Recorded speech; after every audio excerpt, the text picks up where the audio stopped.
Okay, வணக்கம். Election date நெருங்கிட்டே வருது. 2 கட்சியோட மேனிஃபெஸ்டோ வந்து இது வரைக்கும் நம்ம பார்த்துருக்கோம்.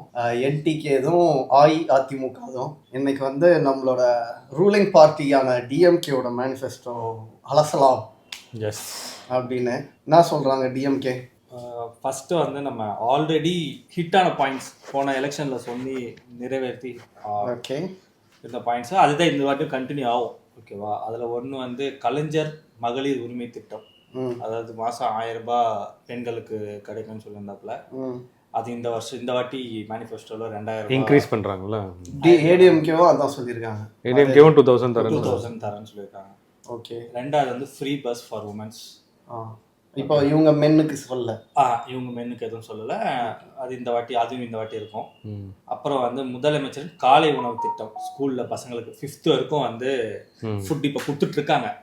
அது வந்து இப்போ இந்த வாட்டி எலெக்ஷன் பண்ணால் 8th வரைக்கும் கொடுக்குறேன்னு சொல்லுவாங்க.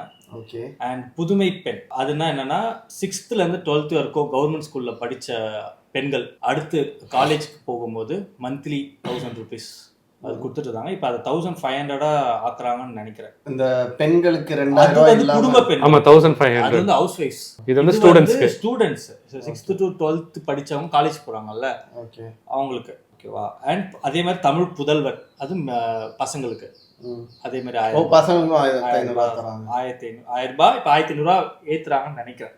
ஓகே. ஸோ இப்போ வந்து ஒரு வீட்டில் ஒரு பையன் ஒரு பொண்ணு கவர்மெண்ட் ஸ்கூலுக்கு போனால் 3000 ரூபாய் கிடைக்கும். ஆமாம், காலேஜ் போகிறாங்க அவங்களுக்கான மாத செலவு. ஸ்கூல்லையா காலேஜ்லையா? ஸ்கூல் முடிச்சுட்டு நீங்கள் காலேஜ் போவாங்கல்ல, ஸோ அப்போ மந்த்லி 1500 கொடுத்துருவாங்க. ஓகே.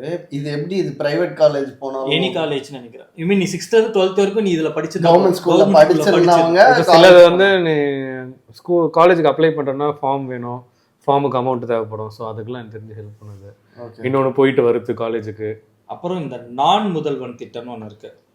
ஸோ இந்த நான் முதல்வன் திட்டம் வந்து எப்படின்னா, இப்போ வந்து நீ படித்து முடிச்சுட்ட, உனக்கு ஏதாவது ஸ்கில் டெவலப்மெண்ட் பண்ணணும், இங்கிலீஷ் தெரிஞ்சுக்கணும், இல்லை ஃப்ரெஞ்சு தெரிஞ்சுக்கணும், இல்லை வந்து ஒரு டெய்லரிங் கற்றுக்கணும், இல்லை எனி ஸ்கில்ஸ் நீ விஷ் பண்ணுற ஸ்கில்ஸ் வந்து நீ கற்றுக்கணும் அப்படின்னா நீ இவங்களை அப்ரோச் பண்ணால் போதும். உனக்கு அந்த ஸ்கில்ஸ் வந்து கற்றுக் கொடுக்கறதுக்கு இருந்தாங்கன்னா அந்த ஸ்கில்ஸ் வந்து அவங்க கற்றுக் கொடுப்பாங்க. இல்லை அப்படின்னா நீ எந்த இடத்துல கற்றுக் கொடுக்குறாங்களோ அவங்க கிட்டேருந்து அந்த டேரிஃப் எடுத்துகிட்டு வந்து கொடுத்தனா இவங்களே அதுக்கான பில்லை பே பண்ணிடுவாங்க. அண்ட் நீ போயிட்டு வர பஸ் பாஸ்லேருந்து எல்லாமே அவங்களே கொடுத்துருவாங்க. ஸ்கூல் முடிச்சு ஆமாம், ஸ்கில் டெவலப்மெண்ட்டுக்கு எனி ஸ்கில்ஸ். இது எல்லாமே வந்து கவர்மெண்ட் ஸ்கூல்ல படிச்சு முடிச்ச பசங்களுக்கு. ஆமா, படிச்சு முடிச்ச பசங்களுக்கு. அப்புறம் மக்களை தேடி மருத்துவம், மொபைல் மெடிக்கல் கேம்ப்ஸா? ஆமா. அப்புறம் இன்னுயிர் காப்போம் நம்மை காக்கும் 48ன்னு ஒன்று போயிருக்கு. அது என்னன்னா 48 ஹவர்ஸ்க்கு நீ ரோட்ல ஏதாவது ஆக்சிடென்ட் ஆயிடுச்சு அப்படின்னா கம்பல்சரி வந்து பிரைவேட்டா இருந்தாலும் கவர்மெண்டா இருந்தாலும் அதை எடுத்து அதை இது பண்ணணும். எமர்ஜென்சி கேஸ் அட்டன் பண்ணி ஆகும். ஓகே. ஸோ இப்போ நான் வந்து யாராவது விழுந்திருந்தாங்கன்னா நான் பிரைவேட் ஹாஸ்பிட்டலுக்கு ஃபோன் பண்ணேன். பக்கத்தில் நியரஸ்ட் எந்த ஹாஸ்பிட்டலாக இருந்தாலும் நியரஸ்ட் பிரைவேட் தான் இருக்குன்னா நீ எடுத்துமே அங்கே அட்மிட் பண்ணலாம். 48 ஹவர்ஸ்க்குள்ள இந்த கொஸ்டின்ஸ்லாம் கேட்க மாட்டாங்க. முன்னாடிலாம் கேட்டிருந்தாங்க, நீ போலீஸ் வரணும், எல்லாம் பண்ணணும். நீ முதல்ல இதை இது பண்ணிட்டு அதுக்கப்புறம் அவங்க இன்டிமேட் பண்ணிடுவாங்கன்னு நினைக்கிறேன். ஸோ ஃபர்தர் இந்த 2026ல என்ன பண்ண போறாங்கன்னு நம்ம பார்ப்போம். கல்வி ஃபஸ்ட்டு போயிடலாம். ஓகேவா? அதில் வந்து என்னென்னா ஃபஸ்ட் ஸ்டாண்டர்ட்லேருந்து 8th ஸ்டாண்டர்ட் வரைக்கும் காலை உணவு திட்டம் சொல்கிறாங்க. அப்புறம் புதிய கல்விக் கொள்கை எதிர்ப்பு, அதாவது இந்தியா ஃபுல்லாக ஒரே கல்விக் கொள்கையை வந்து தமிழ்நாடு வந்து தானே. ஆமா. அடுத்து வந்து அது வந்துருச்சா? என்இபின்றது தமிழ்நாட்டுல அப்ளை இல்ல. இப்போ வந்து சிபிஎஸ்சி வந்து கம்பல்சரி ஆக்குறாங்க. சிபிஎஸ்சில மட்டும் இருக்கு. சிபிஎஸ்சில வந்து கம்பல்சரி இப்போ சிபிஎஸ்சி கம்பல்சரி ஆக்குறாங்கன்னா இப்போதைக்கு தமிழ்நாட்டில் வந்து சிபிஎஸ்சிலுமே 2 லாங்குவேஜ் தான். ஓகேவா? ஆனா தேர்ட் லாங்குவேஜ் இருக்கு, ஆனா சொல்லி கொடுக்கல. இப்ப நீயே படியில ஹிந்தி படிக்கல. அது நான் படிச்சேன்ல, நான் படிக்கும் போது. இப்ப என் பையனுக்கு வந்து தேர்ட் லாங்குவேஜ் கிடையாது. நம்ம படிக்கும் போது கலைஞர் கொண்டு வந்தது தேர்ட் லாங்குவேஜ். நான் ஹிந்தி செகண்ட் லாங்குவேஜ்ல, நான் தமிழ் படிச்சேன். ஆமா, இவனும் second language Hindi third language படிச்சேன். நான் தமிழ் தேர்ட் லாங்குவேஜா படிச்சேன். ஆனா இப்போ வந்து அது கிடையாது. இப்போ வந்து 2 லாங்குவேஜ் தான். ஓகேவா? Tamil R English or Hindi R English, any language. English இந்த பக்கம், ஹிந்தியா தமிழா எனி இது இப்ப கிடையாது. இன்னைக்கு வரைக்கும் சிபிஎஸ்சில கிடையாது தமிழ்நாட்டுல தேர்ட் லாங்குவேஜ். ஆனா இப்ப கொண்டு வராங்க, கம்பல்சரி ஆக்குறாங்க. நடுவுல எடுத்துட்டு இருக்காங்க. ஆமா, எடுத்துட்டு இருக்காங்க. இப்போ வந்து திருப்பி கொண்டு வராங்க, கம்பல்சரி ஆக்குறாங்க. சரி, இப்போ வந்து சிபிஎஸ்சி இருக்க ஸ்கூல்ஸ் மட்டும்தானே அப்பனா தேர்ட் லாங்குவேஜ் வரும்? ஆமா, ஆனா அவங்க என்ன சொல்றாங்கன்னா ஸ்டேட் கவர்மெண்ட்டுமே வந்து அதை அப்ளை பண்ணும். அது மும்மொழி கொள்கைல. அதுதான் இதுவும். இது சிபிஎஸ்சின்றதுனால உனக்கு சென்ட்ரல் போர்டு சப்ஜெக்ட் தானே பண்ற. இப்போ நீ மெட்ரிக்கோ இல்ல ஸ்டேட் போர்டோ இப்போ நீ இருந்துச்சு ஸ்கூல்ஸ்ல வந்து உனக்கு மெட்ரிக்கோ எது இருந்துச்சுன்னா நீ அதுல தேர்ட் லாங்குவேஜ் வராது. இல்லடா, இப்ப ரெண்டு விஷயம். சிபிஎஸ்சில தேர்ட் லாங்குவேஜ் கம்பல்சரி பண்ணா சிபிஎஸ்சி கரிக்குலம் இருக்க ஸ்கூல்ஸ்க்கு மட்டும்தான் தேர்ட் லாங்குவேஜ் அப்ளை ஆகும். ஆமா ஆமா. நம்ம படிச்ச மெட்ரிக் ஸ்கூல் அப்ளை ஆகாது. அப்பனா அது பெரிய பிரச்சனை கிடையாது. ஏன்னா நம்ம சிபிஎஸ்சில தேர்ட் லாங்குவேஜ் இருந்துச்சு. ஆமா, ஆல்ரெடி. அதுதான் இப்போ இவங்க என்ன சொல்றாங்க, சென்ட்ரல் கவர்மெண்ட் என்ன சொல்றாங்கன்னா நீங்க அந்த ஸ்டேட் போர்ட்லயும் கொண்டு வரணும்னு சொல்றாங்க. நீங்க கொண்டு வந்தாதான் நாங்க அந்த 6000 கோடி ஏதோ ஒன்று தருவாங்களாம் அந்த எஜுகேஷன் ஃபண்டுன்னு சொல்லிட்டு அதை ஸ்டாப் பண்ணி வச்சிருக்காங்க. நீ வந்து இப்போ மாநிலத்தோட கல்வி வளர்ச்சிக்கு வந்து இந்த அமௌண்ட் வந்து சென்ட்ரல் கவர்மெண்ட்ல இருந்து கொடுக்கணும். அது வந்து நீங்க NEP அப்ளை பண்ணீங்கன்னா தான் நாங்க கொடுப்போம் அப்படின்னு இருக்காங்க. இவங்க வந்து இல்ல, எங்களால் 2 லாங்குவேஜ் தான் இங்க 3 லாங்குவேஜ் கிடையாது அப்படின்னு சொல்றாங்க. ஸோ அதுதான் இப்போ இதுலயும் சொல்லியிருக்காங்க. புதுசா ஒன்று கொண்டு வந்திருக்காங்க. நம்ம பள்ளி மாணவர்களுக்கு உரிய குடிமையில் கல்வி கற்பிக்கப்படும் சிவிக் எஜுகேஷன். Civic sense. நல்லதுதான். 5th பாயிண்ட் பாரு. அதுலயே 2030ஆம் ஆண்டிற்குள் தமிழ்நாட்டில் பள்ளி கல்வி பயிலும் மாணவர்கள் அனைவரும் உயர்கல்வி பெறுவதை உறுதி செய்வோம். அது என்ன மேட்டர்ன்னு தெரியல.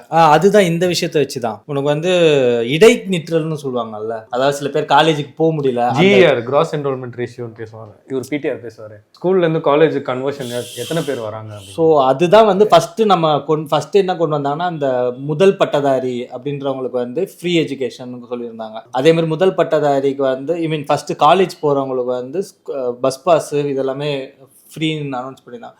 ஸோ இதெல்லாம் கொஞ்சம் கம்மி பண்ணு. அப்புறம் தான் உமன்ஸ் கொண்டு வரணும்னு தான் இப்போ வந்து அந்த 1000 ரூபாய் கொடுத்துட்டு இருந்தாங்கல்ல. ஏன்னா காலேஜ் பண்ணும்போது அந்த ஃபீஸ் கட்ட முடியாதோ இல்லை காலேஜுக்கு போயிட்டு வர்றது கூட சொல்லிட்டு 1000 ரூபாய் இப்போ அதை 1500 ரூபாய் ஆக்குறாங்க. அது இல்லாம கோச்சிங்லாம் இவங்களே கொடுத்து இப்போ அந்த IIT NIFT இது மாதிரி சென்ட்ரல் கவர்மெண்ட் போற பசங்கள்லாம் வந்து ஸோ இப்போ நான் முதல்வன் திட்டம் சொன்ன பார்த்தீங்களா. இப்போ நான் முதல்வன் திட்டம் இதெல்லாம் உனக்கு வரும். இப்போ நான் இதுக்கு அப்ளை எழுதணும் இல்லை அதுக்கு இன்னும் நிறைய எக்ஸாம்ஸ் இருக்குல்ல. ஸோ இந்த மாதிரி எக்ஸாம்ஸ் கண்டக்ட் பண்ணணும்னா நீ இதில் போயிட்டு கேட்கலாம். நான் முதல்வன் திட்டத்து மூலமா நீ வந்து எனக்கு இந்த கோச்சிங் நான் படிக்கணும் அப்படின்னு சொல்லணும். ஸோ அதுக்கான அரேஞ்ச்மெண்ட்ஸ் அவங்க பண்ணி விடுவாங்க உனக்கு. ஸோ அது மூலமா நீ காலேஜில் நீ இப்போ இது பண்ணணுமோ போகலாம். ஸோ அந்த மாதிரி இந்த வாட்டி கிட்டத்தட்ட ஒரு 200-300 பேர் இவங்க வந்து IIT NIFT இந்த மாதிரி சென்ட்ரல் இதெல்லாம் வந்து சேர்த்து விட்டுருக்காங்க. அப்புறம் வந்து பெண்களுக்கெல்லாம் விடுதி ஹாஸ்டல் அது ஆல்ரெடி கட்டிருக்காங்க. அதிகப்படுத்த போறாங்க மாவட்டந்தோறும். ஓகே, இது எதுவும் புதுசா இருக்கு. அடுத்த 5 வருஷத்துல mechatronics, electronic mechanic, advanced CNC, robotic welding, electric vehicle, green energy இந்த மாதிரி வேலைக்கெல்லாம் வந்து வேலைவாய்ப்பு கிடைக்கிறதுக்கான தொழிற்பயிற்சி கொடுக்க போறாங்களாம். அடுத்து லேப்டாப்ஸ் கொடுக்குறாங்க 35 லட்சம் மாணவர்களுக்கா 5 ஆண்டுகளில். அந்த லேப்டாப் மேட்டர் வந்து நடுவில் நிறுத்தி வச்சிருந்தாங்களா ஸ்டார்டிங்ல ஃபண்டுக்காக. ஸோ இப்போ திருப்பி அந்த கடைசி 3 வருஷமா கொடுக்க ஆரம்பிச்சிருந்தாங்க. இப்போ கொடுத்தாங்க, ஜனவரியில் கொடுத்தாங்க.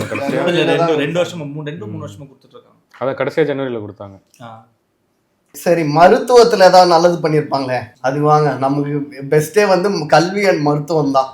மருத்துவம் ஐ திங்க் எனக்கு இருந்த எக்ஸ்பீரியன்ஸ் வந்து என்னன்னா, அகன் பிறக்கும் போது ஐஸ் ப்ரெக்னெண்ட்டாக இருக்கும்போது என்ன பண்ணாங்க, இந்த ஹாஸ்பிட்டலில் வந்து ஒரு நம்பர் ரெஜிஸ்டர், அது பேர் மறந்துட்டேன், ரெஜிஸ்ட்ரேஷன் நம்பர், அது கவர்மெண்ட் ரெஜிஸ்டர் பண்ணிடணும் ப்ரெக்னெண்ட்டாக இருக்கும்னு சொல்லி. அதை எடுத்துகிட்டு போயிட்டு நம்ம எந்த ஹாஸ்பிட்டலில் ட்ரீட்மெண்ட் பண்ணுறோமோ அவங்க கொடுக்கணும். இது அவங்க கவர்மெண்ட் ரெக்கார்ட்ஸ் தான் யூஸ் பண்ணுவாங்க. கவர்மெண்ட் ஒரு நம்பர் கொடுக்கும், அதை எடுத்துன்னு போய் நீ பிரைவேட் ஹாஸ்பிட்டல் நீ எங்கே ட்ரீட்மெண்ட் பண்ணுறியோ நீ அங்கே கொடுத்துக்கலாம். இன்னொன்று என்னன்னா, எவ்ரி மந்த் தே கால்டு மீ.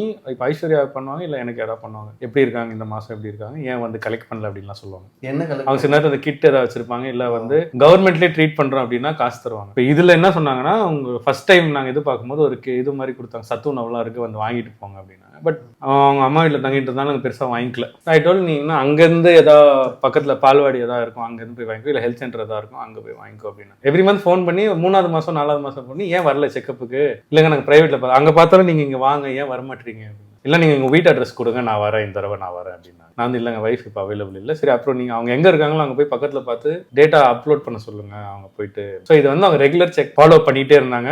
இன்ஃபேக்ட் பையன் பிறந்ததுக்கு அப்புறம் அவங்க வந்து இன்ஃபார்ம் பண்ணுங்கன்னாங்க, நான் மறந்துட்டேன். அவங்களே ஃபோன் பண்ணாங்க, ஆண் குழந்தையா பெண் குழந்தையா பிறந்துருச்சா, 2 பேரும் எப்படி இருக்காங்க, சேஃபாக இருந்தா, பேபியோட வெயிட் என்ன, மதரோட டீட்டெயில்ஸ் வைட்டல்ஸ்லாம் கேட்டு எல்லாத்தையும் நோட் பண்ணி எடுத்துக்கிட்டாங்க.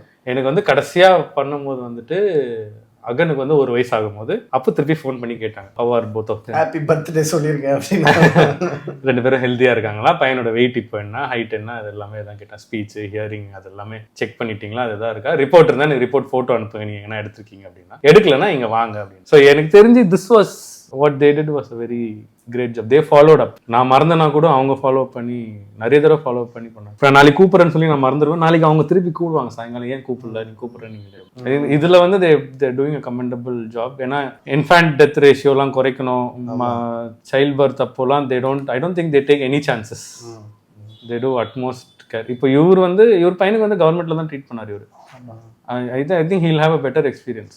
மெடிக்கல் பொறுத்த வரைக்கும் இப்போ இந்த இப்போ நார்மலாக நம்ம பார்த்தோம்னா ஏடிஎம்கே டிஎம்கே இருக்கும்ல, ஸோ 2 பேருமே மாற்றி மாற்றி வரும். ஸோ எப்பயுமே வந்து ஒருத்தர் ஒரு ஸ்டெப்பை வந்து இன்னொருத்தர் அதை அப்டேட் பண்ண தான் ட்ரை பண்ணுவாங்க, முடிஞ்ச அளவுக்கு டிகிரேட் பண்ண மாட்டாங்க. ஸோ அந்த மாதிரி தான் நம்ம மெடிக்கல் வந்து இன்னைக்கு இப்படி வர்றதுக்கு காரணம் வந்து எப்பயுமே அதில் வந்து ஒவ்வொரு ஸ்டெப்பாக எடுத்துட்டு எல்லாம் இந்த கவர்மெண்ட்னா அடுத்த கவர்மெண்ட்டும் அதில் ஏதாவது ஸ்டெப் வைக்கிறது, அதுக்கு அடுத்த கவர்மெண்ட்டும் ஏதாவது ஸ்டெப், இது வந்து கண்டினியூஸாக இது நடந்துட்டு இருக்கிறது. ஸோ இது ஒரு 5 வருஷத்துல இது மாற்றம் இல்லை, கிட்டத்தட்ட நம்ம ஒரு 20 அதான் எப்போ சேஞ்ச் ஆச்சோ என்ன சொல்றது அது எப்படின்னு தெரியல, பட் ஓவராலாவே இது அப்படிதான் இருக்கு. ஹெல்த் இன்ஃப்ராஸ்ட்ரக்சர் எப்பயுமே வந்து கவனம் கொடுக்குறாங்க.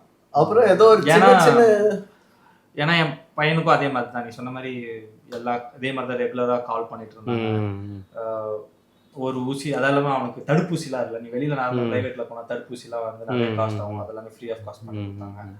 அண்ட் வந்து மெயினா வந்து பாத்தீங்கன்னா இந்த பிரைவேட் ஹாஸ்பிட்டல்ல வந்து உனக்கு அந்த குழந்தை பிறந்த உடனே அந்த இன்குபேட்டர்ல வைக்கணும்னு சொல்லுவாங்க சில டைம், ஓகேவா, மஞ்சக்காம வந்து.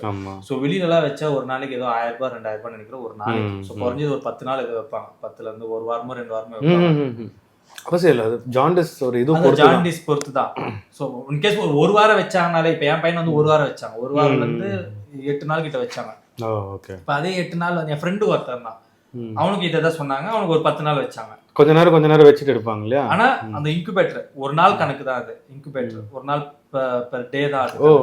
இன்குபேட்டர்ல கொஞ்ச நேரம் வச்சனால ஃபுல் டே இன்குபேட்டர்ல பால் கொடுக்கும்போது மட்டும் தான் எடுப்பாங்க, அந்த நேரத்துல ஃபுல்லா இன்குபேட்டர்ல தான் இருக்கும்.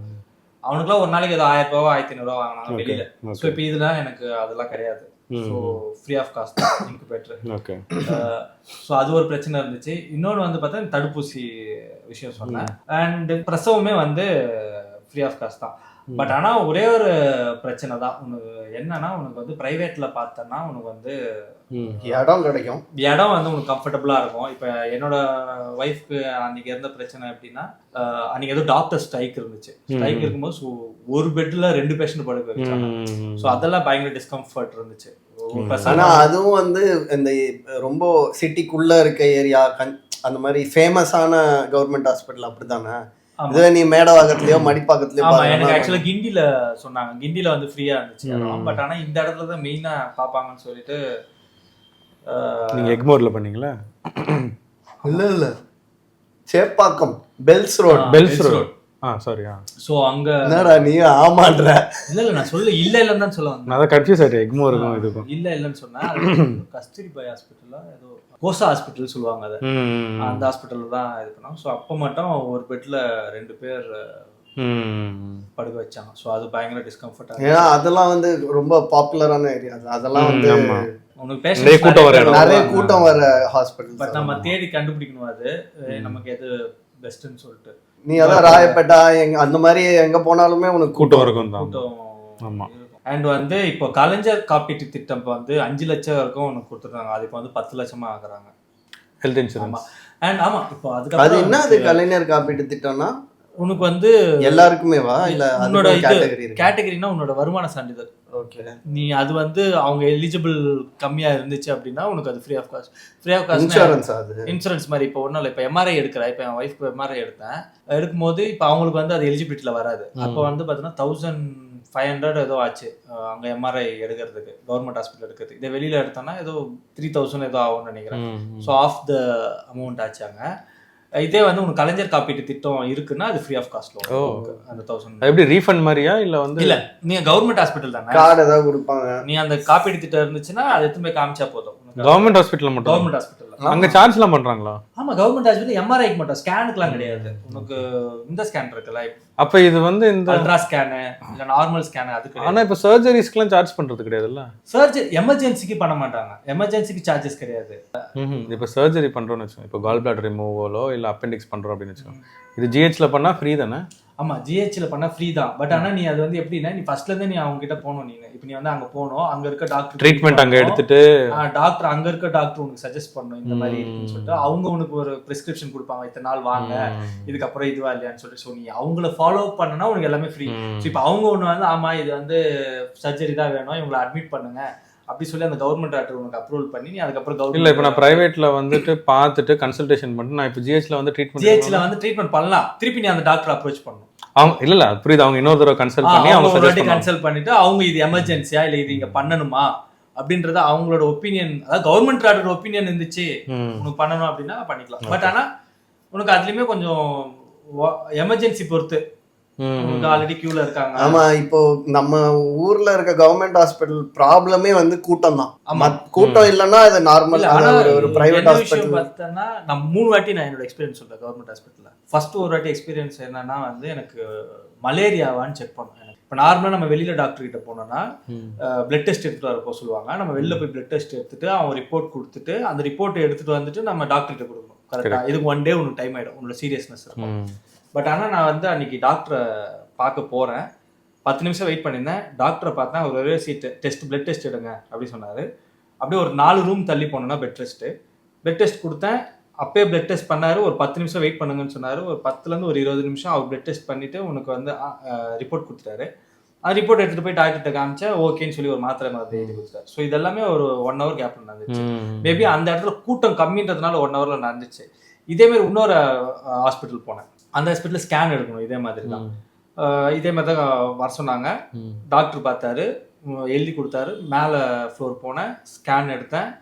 அப்படியே ரிப்போர்ட் கீழே கொடுத்தாங்க. ஒன்றும் இல்லைப்பான்னு அனுப்பிச்சிட்டாங்க. எல்லாமே உடனே நடந்துருச்சு. உனக்கு கூட்டம் இல்லைன்னா, அப்படியே கூட்டம் இருந்தாலுமே அவங்க என்ன சொல்லுவாங்கன்னா மேக்சிமம் கடைசி ஆள் வரைக்கும் அவங்க பார்ப்பாங்க. ஓகேவா? நீ காலையில ஒரு 9 மணி நீ போயிட்ட அப்படின்னா ஒரு 30 பேர் 40 பேர் காலையில் 9 மணிக்கு அவங்க ரிஜிஸ்டர் பண்ணிட்டாங்கன்னா அந்த 30 பேர் கடைசி முடிகிற வரைக்கும் பார்ப்பாங்க. அதுக்கப்புறம் வந்து டாக்டர் வந்து வேற ஆளை பார்க்க போயிடுவாங்க. ஸோ அந்த மாதிரி தான். இல்ல இப்போ நமக்கு வந்து ஃபெசிலிட்டிஸ் எல்லாம் பிரைவேட் லெவல்ல இருக்கா? ஆமா. அப்புறம் ஏன் நிறைய பேர் போக மாட்டாங்க? போறாங்க, கூட்டத்தினால மட்டும்தான். இப்ப எல்லாம் வந்து போறாங்க. கூட்டம் ஒண்ணு, இன்னொன்னு ஒரு பின்பம் ஒண்ணு இருக்குல்ல. கவர்மெண்ட் பெருசா இல்ல எனக்கு பொறுத்த வரைக்கும் கூட்டம் என்னன்னா அவங்க வந்து பிரைவேட் ஹாஸ்பிட்டல்ல வந்துட்டு பயங்கரமா பார்த்து பேசுவாங்க. அவங்க அங்க அப்படிலாம் பேச மாட்டாங்க.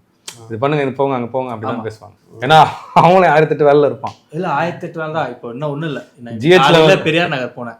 ஓகேவா? இன்னைக்கு திலகாக்கு வைஃப் உடம்பு சரியில்லை. காலையில நான் போனேன். நம்ம பெருசா எஸ்டேட் பண்றதே என்ன அப்படின்னா கிட்டத்தட்ட ஒரு 40 பேர் நிப்பாங்க.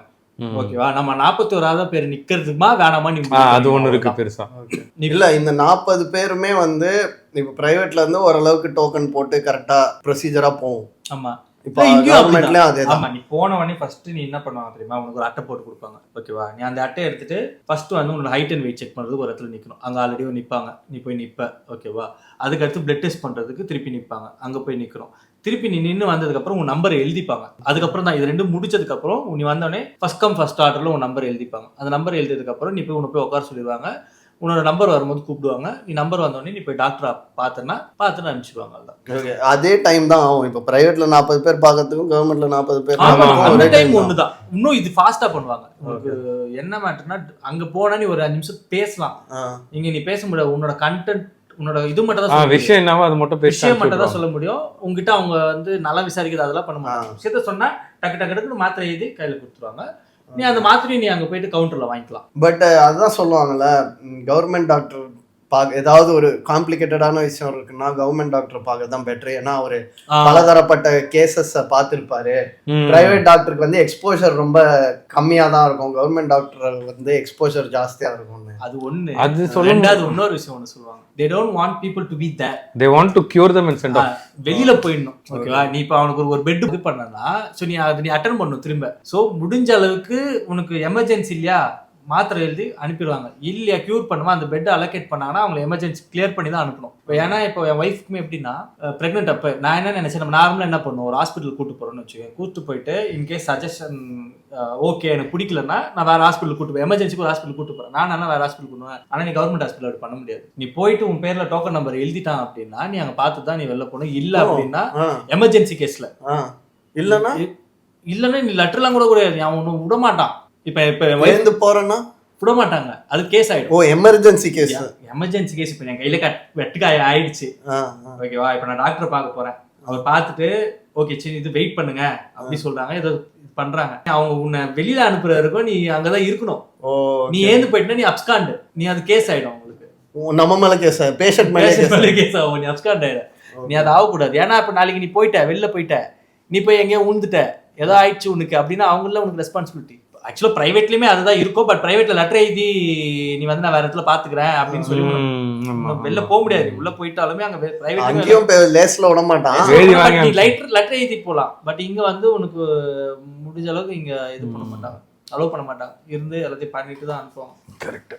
ஸோ அதான். ஸோ நம்ம மெடிக்கல் இதுன்றது வந்து ஒரு லாங் ஜேர்னி. அது வந்து நீ ஒருத்தரோட நீ இது பண்ண முடியாது.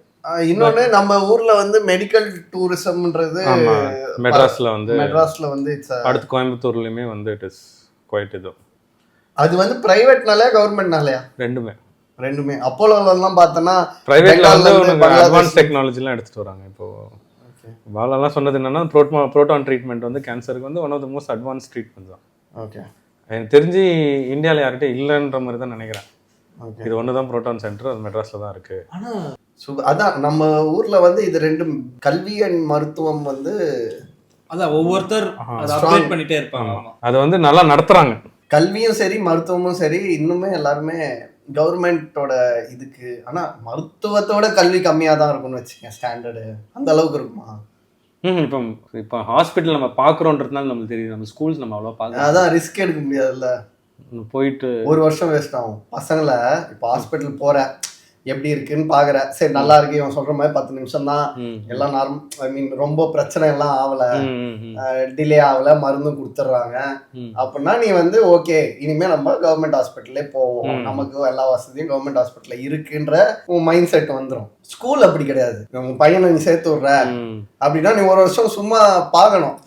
அதனால ஸ்கூல்ல எப்படி என்ன பண்றாங்க ஏது பண்றாங்க நீ ஒரு வருஷம் பொறுமையா இருக்கணும். ஃபர்ஸ்ட் ஸ்டாண்டர்ட் சேர்த்து அதான் அடிக்கிறானுங்க, டீச்சர்ஸ் அடிக்கிறானுங்க, வெட்டு வென்றானுங்க சில பேர். இந்த பசங்க அதெல்லாம் கொஞ்சம் கஷ்டம் தான் கர்ப் பண்றது. அது வந்து நம்ம படிக்கிற போதெல்லாம் டீச்சர்ஸ்லாம் அடிப்பாங்க, பனிஷ்மெண்ட் கொடுப்பாங்க, நம்மளுக்குன்னு ஒரு பயம் இருக்கும். எனக்கு தெரிஞ்சு அந்த லா அது வந்து அடிக்க கூடாது.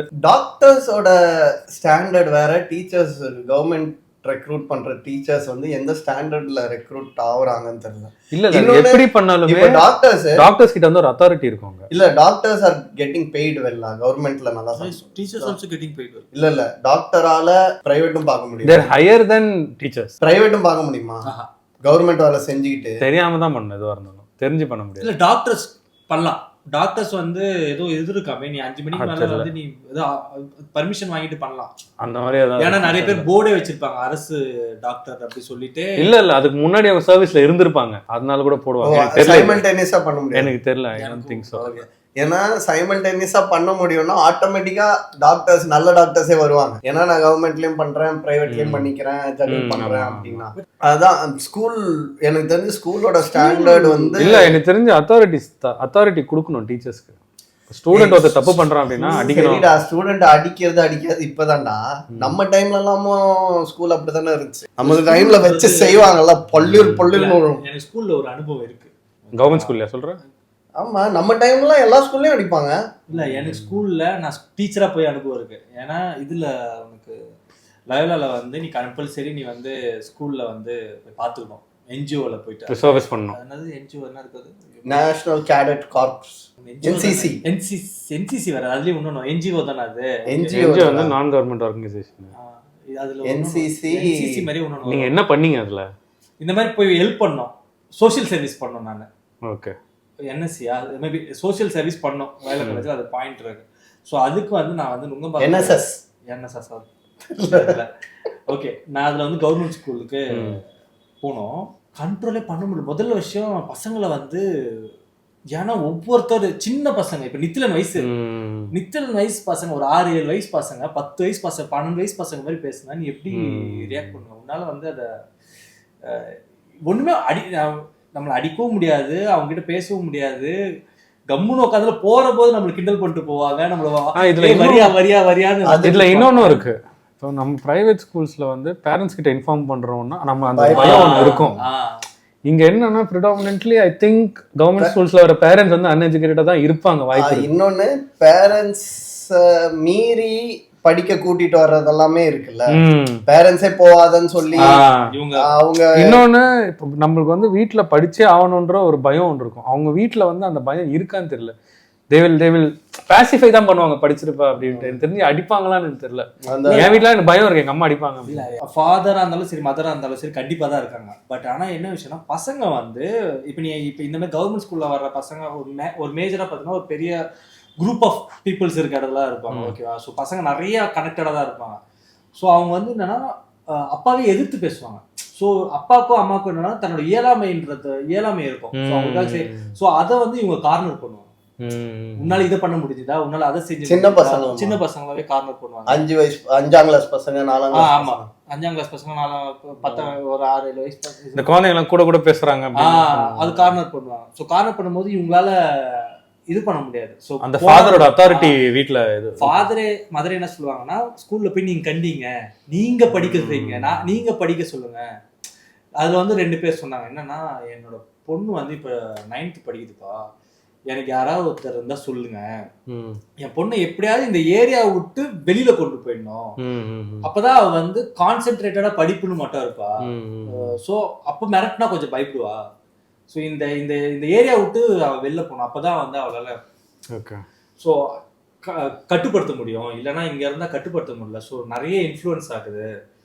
ஸோ அப்படின்னும் அதுதான் அட்மாஸ்பியரும் இருக்கு. இப்போ எப்படி வந்து நம்ம ஒரு கான்வென்ட்லயோ ஒரு இங்கிலீஷ் பேசுற ஸ்கூல்லயோ படிச்சா சின்ன வயசுல இருந்து நம்ம இங்கிலீஷ் பெட்டர் ஆகுது, அந்த மாதிரி தான் இதுவும் போல இருக்கு.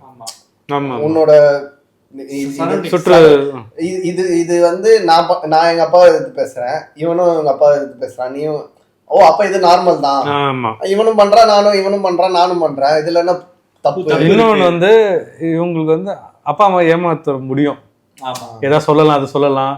இப்போ எனக்கு வந்து எங்க வீட்டுல நான் வந்து இது அப்படியே அப்படின்னா கேள்வி கேட்பாங்க.